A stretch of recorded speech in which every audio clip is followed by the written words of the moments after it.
தளபதி இந்த அளவுக்கு உச்சத்துக்கு வருவாருன்னு தெரியாது. தளபதி 2026 முதலமைச்சரா உட்காருவோன்னு தெரியாது.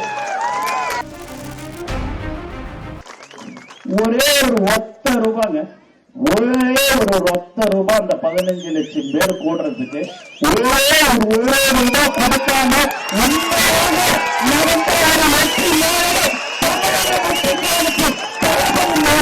இந்த நேரத்தில் தெரிவிச்சுக்கிறேன்.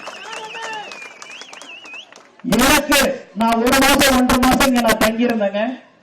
எனக்கு விழுப்புரத்துல இருந்து அந்த ஹோட்டலுக்கு சாப்பாடு எடுத்துன்னு வருவாரு ஒரு தம்பி அரவிந்த்னு. இங்க நான் அரவிந்த நான் பார்த்தேன். ஒரே ஒரு நாள் அண்ணா எனக்கு பெட்ரோல் போட காசு கொடுன்னு சொல்லி இன்னை வரைக்கும் கேட்காத ஒரு தோழன், ஒரு உண்மையான கொண்ட என்னுடைய தமிழக வெற்றி கழகத்தில் மட்டும்தான் இருக்க முடியும் என்பதை இந்த நேரத்தில் நான் தெரிவித்துக் கொள்கிறேன். ஒவ்வொரு தோழனும் ஒவ்வொரு நிர்வாகியும் தளபதி மேல் பாசத்தின் காரணமாக, அன்பின் காரணமாக எல்லாவற்றையும் செய்து கொண்டிருக்கிற ஒரே கட்சி தமிழக வெற்றி கழகத்தினுடைய நிர்வாகிகள் தோழர்கள் என்பதை தெரிவித்துக் கொள்கிறேன். தளபதி இந்த அளவுக்கு உச்சத்துக்கு வருவாருன்னு தெரியாது. தளபதி 2026 முதலமைச்சரா உட்காருவோன்னு தெரியாது. எந்த ஒரு எதிர்பார்ப்பும் இல்லாமல் தளபதி ஒரு வார்த்தை சொன்னால் மக்களுக்கு சேவை செய்யக்கூடிய ஒரே கட்சி தமிழக வெற்றி கழகம். கடந்த 30 வருடங்களாக நலத்திட்ட உதவிகள் என்று பல்வேறு உதவிகள் செய்து கொண்டிருக்கிற ஒரு கட்சி இது என்று சொன்னால் அது தமிழக வெற்றி கழகம் மட்டும்தாங்க.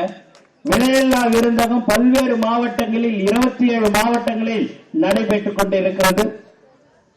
பல வருடங்களாக தினந்தோறும் காலையில் அதுல 150 பேர் 200 பேருக்கு இலவச உணவு வழங்கிக் கொண்டிருக்கிற ஒரு கட்சி தமிழக வெற்றி கழகம்.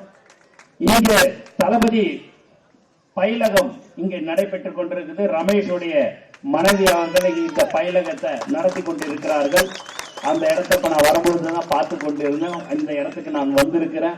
இன்னைக்கெல்லாம் இப்பெல்லாம் நீங்க பாத்தீங்க அப்படின்னா எங்களுடைய தளபதி அலுவலகத்துல பனையோடல விடிய 3 மணி 4 மணியா இருந்தாலும் பார்த்துட்டு தான் போற ஒரே ஒரு தொண்டர்கள் இருக்கிறார்கள் என்று சொன்னால் அது தமிழக வெற்றி கழகத்தில் மட்டும்தான்.